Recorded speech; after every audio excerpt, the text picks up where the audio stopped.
No livro de Ruth, nós encontramos no capítulo 1 a história de uma família que viveu em uma época que a Bíblia chama o tempo dos juízes.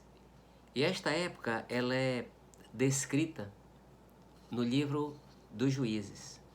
Quando Moisés ele chegou na fronteira da terra prometida, nos limites de Canaã, ele passou a responsabilidade para Josué, que Josué deveria tomar aquela terra para os filhos de Israel. Então Josué ele faz a divisão pelas tribos, pelas 12 tribos, e essas tribos elas tinham a responsabilidade de expulsar os moradores que ali estavam. Porque os moradores que ali estavam, eles eram perversos, eram imorais. E Deus pacientemente, por 450 anos, tinha dado oportunidade para que eles se arrependessem. E como eles não se arrependeram, Deus deu aquela terra para os filhos de Israel. Como eles não expulsaram aquelas pessoas que ali estavam, mas viveram ao redor daquelas pessoas, viveram com aquelas pessoas, assim como Deus tinha dito, iam levar os filhos deles à idolatria. O livro de Juízes tem um tema principal. Naquele tempo, não havia rei em Israel. Cada um fazia o que achava certo. Parece um tema atual. Cada um faz o que acha certo. Imagine os jornais da época com a seguinte manchete: gangue sequestra e violenta mulher casada até a morte.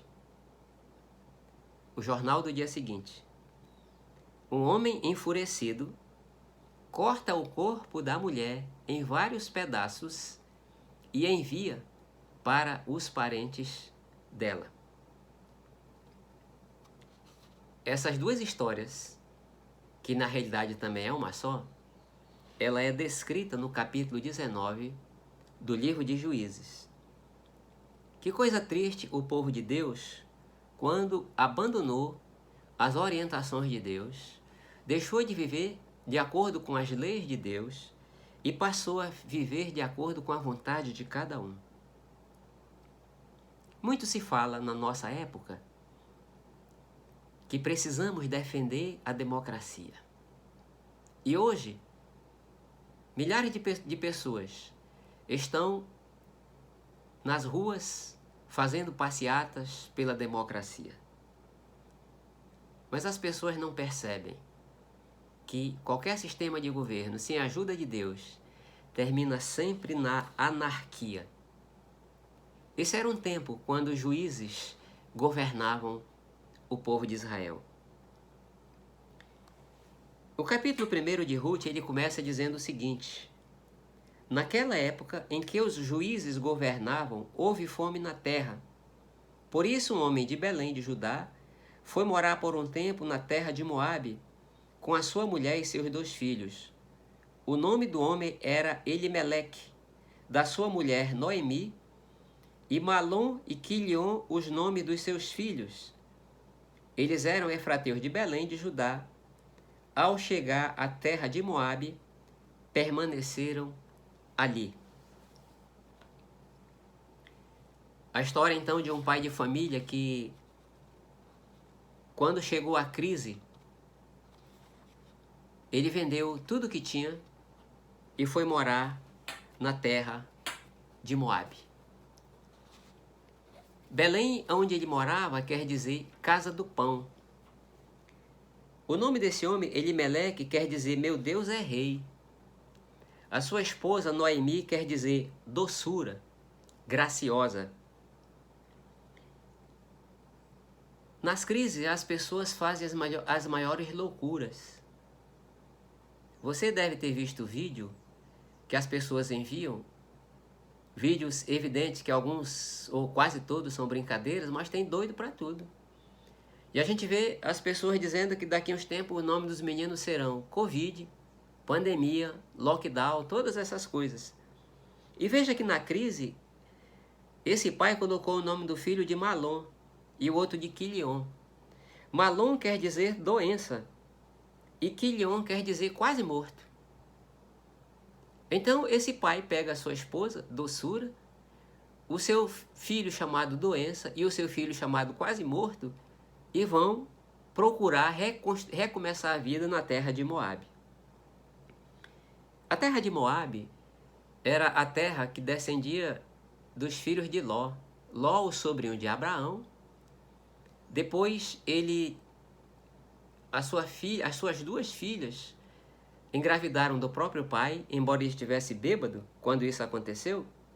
Mas os moabitas vêm dessa relação de pai com a filha.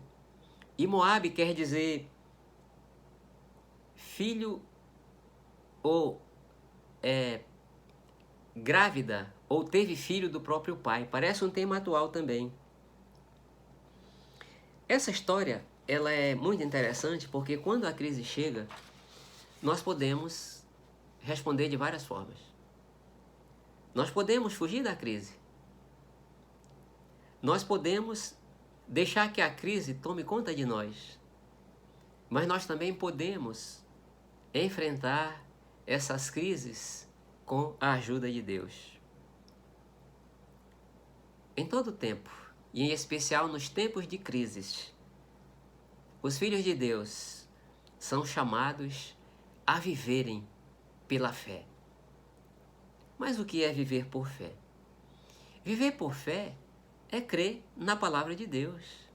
É crer que Deus tem todo o poder, que Deus não perde o controle das coisas e que a nossa vida ela está segura só em Deus. Por isso, no tempo de crise, nós não podemos nos envolver com coisas erradas. Nós não podemos nos entregar aos vícios, nós não podemos nos corromper e nós temos que viver ainda na crise com fé, na esperança que Deus cuida de todas as coisas. O texto não fala que esse homem consultou Deus.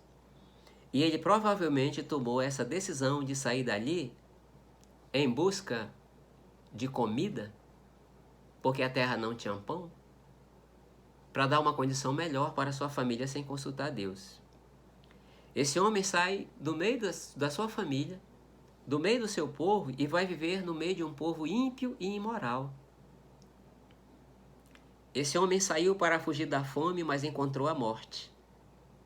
É o texto que se segue. Verso 3. Então Elimeleque, marido de Noemi, morreu e ela ficou sozinha com seus 2 filhos. Um homem que tira sua família da escassez e leva para uma terra onde achava que tinha pão, mas ali ele encontra a morte. Quando nós tomamos decisões sem consultar Deus, e todas as decisões que nós tomamos, elas trazem consequências para nós. Esse homem tomou essa decisão de sair com a sua esposa, e aqui nós temos que pensar que naquela época a mulher, ela era propriedade do marido. Enquanto ela não casava, ela era propriedade do pai. Aristóteles, o filósofo grego, diz que a diferença entre um escravo e uma enxada era que o escravo tinha alma. E as mulheres naquela época eram tratadas semelhantes aos escravos.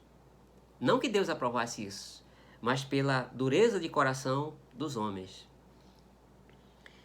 E no versículo 5 diz o seguinte, que os filhos casaram, mas logo depois morreram. E diz que Noemi ficou sozinha, sem os 2 filhos e sem o marido. Essa mulher, ela passou por todas essas dificuldades, ficou sem o marido, ficou sem os filhos, ficou sem dinheiro, provavelmente com pouco dinheiro, mas a pior coisa que ela ficou é porque ela ficou sem esperança. Essa mulher perdeu a esperança. E a falta de esperança, a falta de confiança em Deus, tornou o coração desta mulher amargurado. E quando nós estamos amargurados, nós achamos que Deus está contra nós. Foi isso que ela achou. E nós, quando nós não temos a compreensão que Deus controla todas as coisas, nós vivemos pelaquilo que vemos e não pela fé. Porque nesse período que morreram os 2 filhos, diz o versículo 6 que ela ficou sabendo que o Senhor tinha abençoado a terra de Judá. Quando nós não estamos vivendo nos propósitos de Deus, as bênçãos, elas sempre passam longe de nós. Nós só ficamos sabendo das bênçãos. E é o que diz o versículo 6. Noemi ouviu falar que o Senhor havia visitado a terra de Israel. Então ela decide voltar. É impressionante quando um cristão, ele foca a sua vida pelas bênçãos terrenas. Essa família, ela saiu do seu local de origem, foi para um outro local em busca de comida. E ali aquela mulher não encontrou bênção nenhuma. Mas depois ela ouviu falar que a bênção estava em outro lugar. E a bênção para ela era a comida. A bênção era a comida. Essa mulher, ela sabia falar do Deus Todo-Poderoso. Mas ela não sabia viver na dependência de uma experiência pessoal de um Deus Todo-Poderoso. E quantas pessoas são assim? Cristãos que abençoam os outros, mas que vivem fora dos propósitos de Deus. E é isso que nós encontramos, porque quando ela decidiu voltar, as suas noras disseram, nós vamos com você. Mas aí quando ela começou a jornada, ela começou a avaliar e disse, elas não podem ir comigo. Porque eu saí dali com o marido e 2 filhos e agora eu vou chegar com duas mulheres moabitas. E os moabitas, eles não poderiam fazer parte da Assembleia do povo de Deus, do povo de Israel. E aqui no versículos 8 e 9, ela diz para as suas noras, olha, vocês podem voltar e que o Senhor abençoe vocês, que eles sejam bondosos com vocês, que favoreçam vocês. E o versículo 9 diz assim, olha, que cada uma de vocês consiga retornar para a sua família em segurança. Veja que coisa interessante. Muitas pessoas são assim, muitos cristãos são assim. Eles contra os outros e mandam mensagem para os outros, Deus te abençoe, Deus cuide de você, mas eles não experimentam a bênção de Deus na sua vida. Porque quando ela ainda está tentando convencer as moças, as viúvas, as suas noras a voltarem, porque o texto diz que uma delas voltou. E depois, enquanto ela está tentando convencer as 2 de voltarem, ela diz assim, olha minhas filhas, vocês voltem para a família de vocês. Voltem para a família de vocês, porque a minha vida é só sofrimento.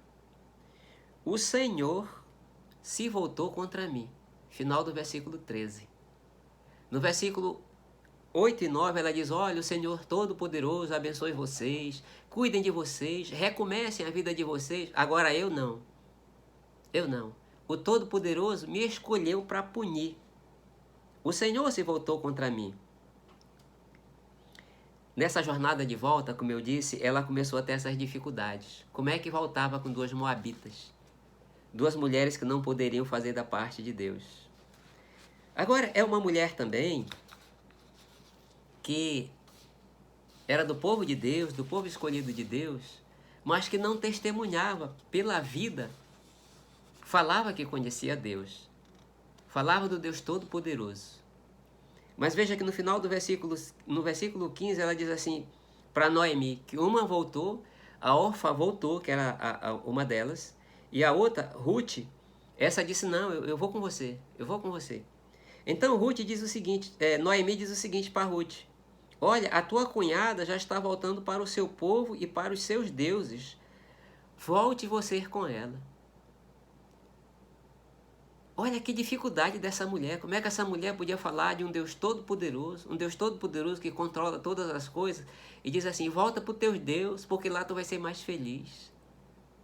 É nos tempos de crises que nós somos chamados a testemunhar que nós cremos num Deus que é Todo-Poderoso.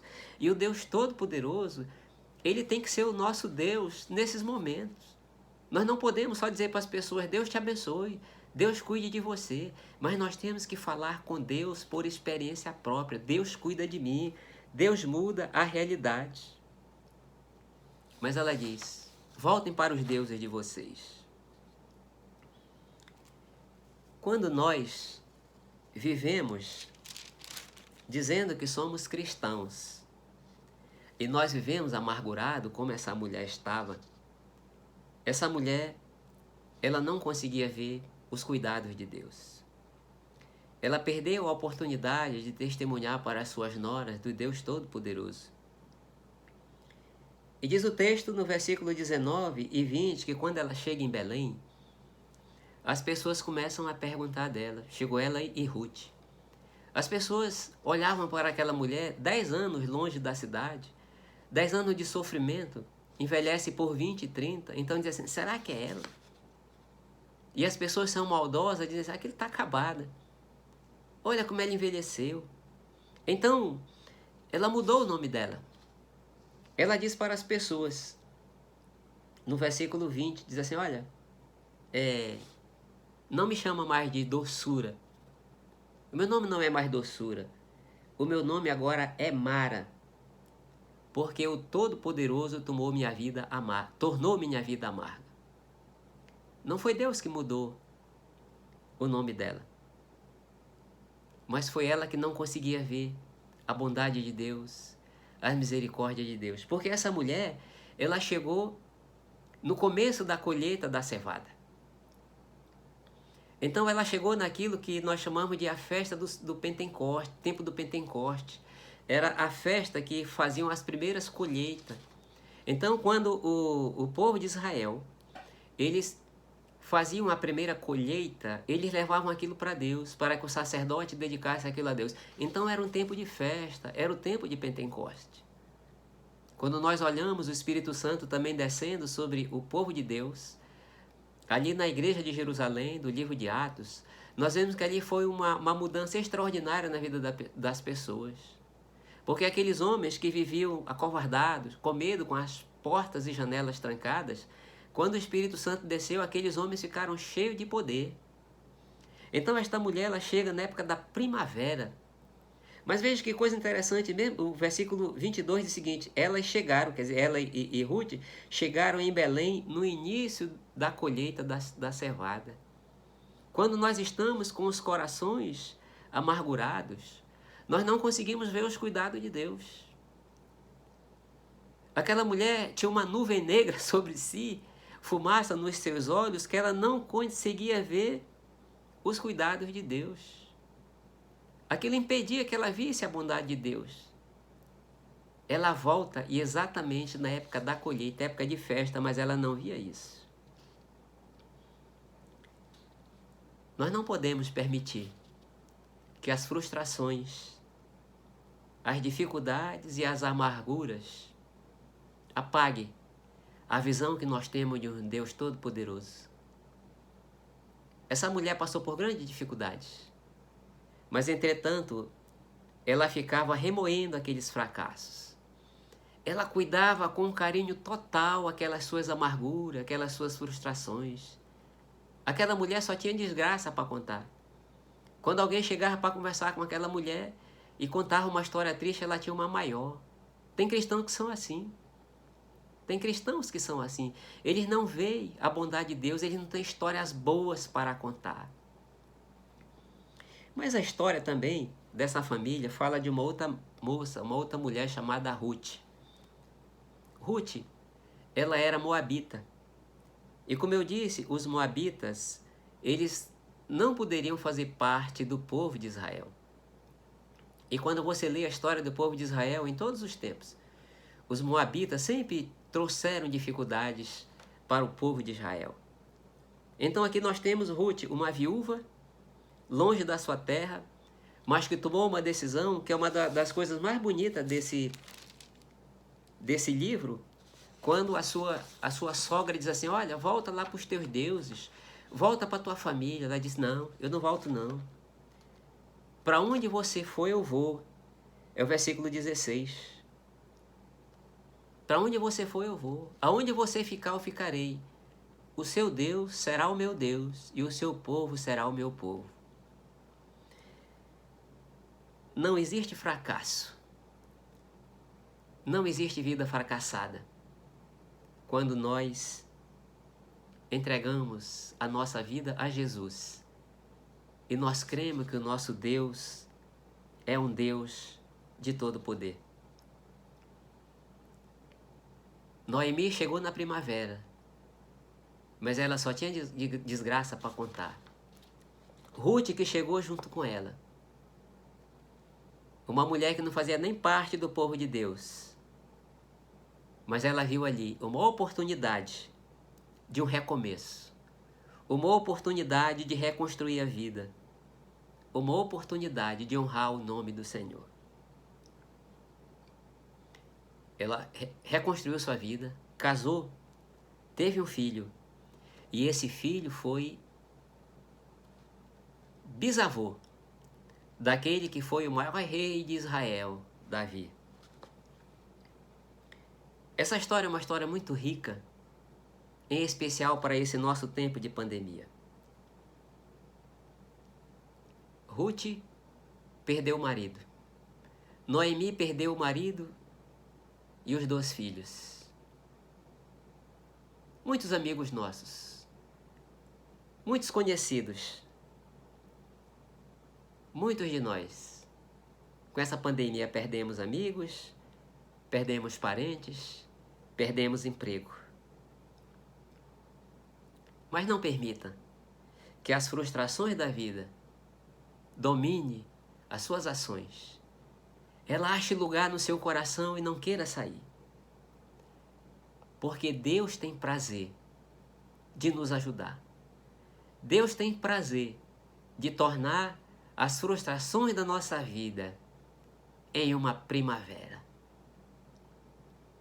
Por isso não viva com amargura. Entregue sua vida a Jesus. Aproveite esse tempo de crise e de pandemia para reorganizar sua vida. Expulse a fumaça da desesperança da sua vida e confie que Deus tem todo o poder. Essas foram as últimas palavras de Jesus antes de subir aos céus. Ele diz aos seus discípulos, Mateus 28, 18, todo o poder me foi dado, nos céus e na terra.